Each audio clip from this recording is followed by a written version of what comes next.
So okay guys, so maglilinis tayo ngayon ng Wigo. Ayan, so ayan guys, share ko yung syempre gagamitin natin itong Inco na 1400 watts. Tapos guys, ayan, bumili kasi ako ng tawag dito, foam gun with syempre kasamang ayan, may mga pambala. Then syempre guys, kung rekta sa itong pressure washer ng Inco, hindi siya kasya rito.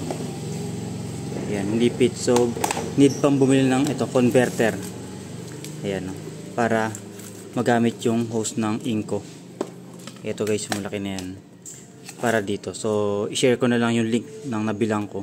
Tapos, i-check nyo lang din yung tamang, yung dulo, yung socket ng hose ng Inco. Ayan, so ganito yung ginawa ko guys. So, ayan, check din natin yung foam gun kung maganda pagiging foam niya. So ang gagamitin ko rito is Microtex na car shampoo. So nakalagay doon sa Microtex na car shampoo, dalawang cup niya is 2.5 liters pero 1 liters lang to. So try natin 2 cups sa 1 liter. Ayan, para tingnan natin kung talaga magpo-foam ba siya. So ayan guys, yung model natin ngayon, yung Wigo namin na marumi. So ayan, lilinisin natin siya. So power spray muna natin. So ayan, may mga kasama siyang pambala. So, yun lang yung pangit dito. So, mano-mano yung pagpalit ng bala ng power spray. So, ito yung gusto kong gamitin, yung kulay puti. So, malapad yung or yung dulo ng nozzle niya, ayan, malapad. So, lagay natin. Ayan guys, so check na natin.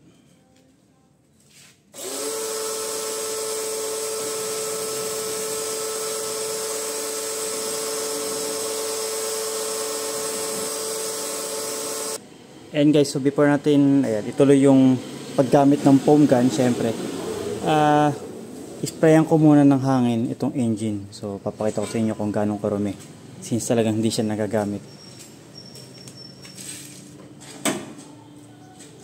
So nakita nyo, sobrang alikabok since may construction dito sa na ginawa. So kaya pinasok din yung engine. Since hindi guys ako nag-engine wash or takot ako mag-engine wash, so bubugan lang natin siya ng hangin since may gamit tayong Inco compressor. Ayun, so tingnan natin kung matanggal natin yung mga alikabok. Yan, kaya unahin ko muna ng engine kasi maalikabukan yung katawan ko, sasabunin ko na, so kakapit lang din alikabok. So engine muna bago tayo magtuloy mag car wash. Ingay lang, so hinaan ko lang yung volume.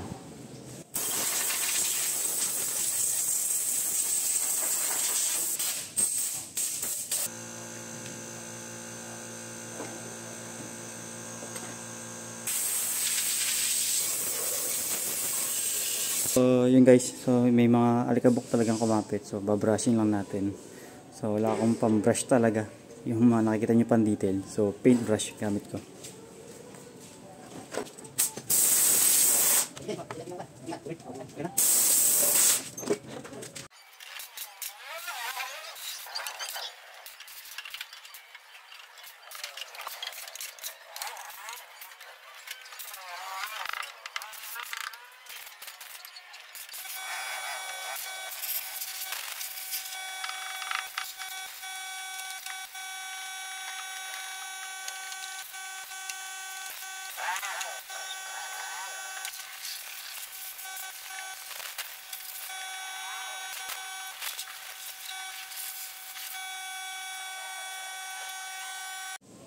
Ayan guys, so much better na. So tuloy na natin paggamit ng foam gun.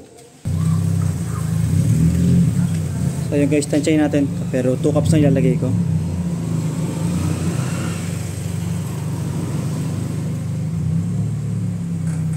Alright.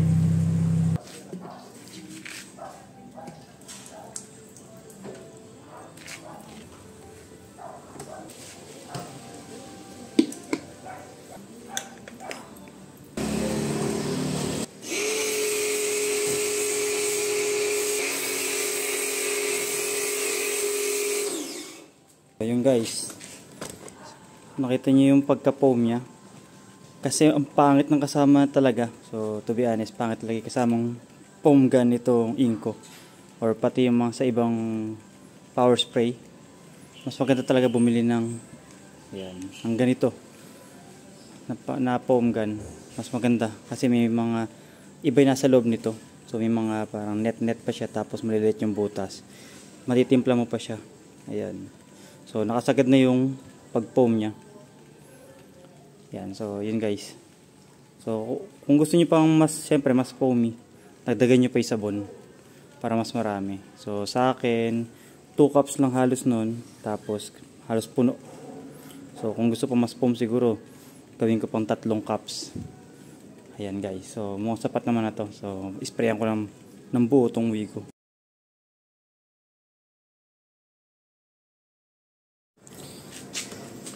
Ayan guys, so para sa akin goods to. Ayan, matipid naman gamitin. So ayan, unlike nung sa kasamang foam ganito, yung isang lalagyanan ubos agad, kalahati pa lang. So ito, napaikutan ko na lahat, may natira pa.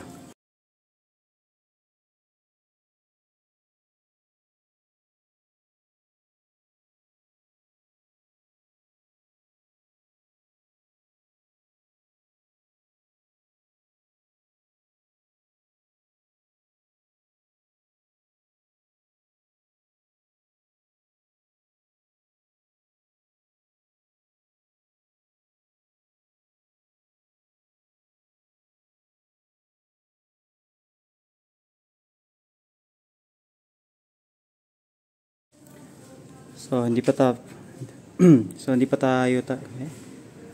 So ayun guys, so hindi pa tayo tapos. So since nilinis natin yung Wigo, lagyan na rin natin lagyan natin ng stain out. So pantanggal ng mancha sa windshield or watermarks. Then after nan is itong stain guard. So pang hydrophobic coating siya. So ayun guys. So tingnan natin yung before and after ulit. So ayun guys, so mag-video tayo rito ng before and after. Ayan, so before, ayan, mag-spray ako ng tubig sa windshield. Tapos pagkalagay natin ng hydrophobic, ayan, tingnan natin.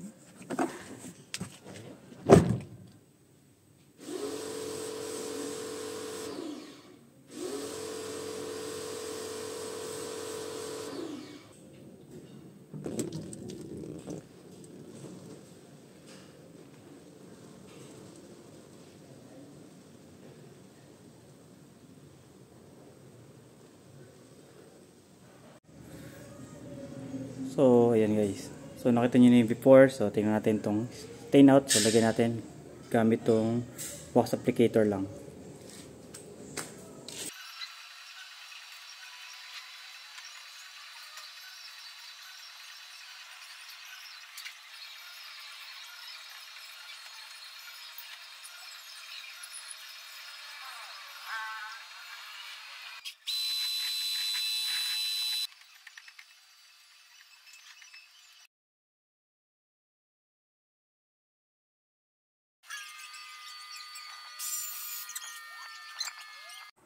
Ayan guys, so tapos na natin ilagay yung hydrophobic.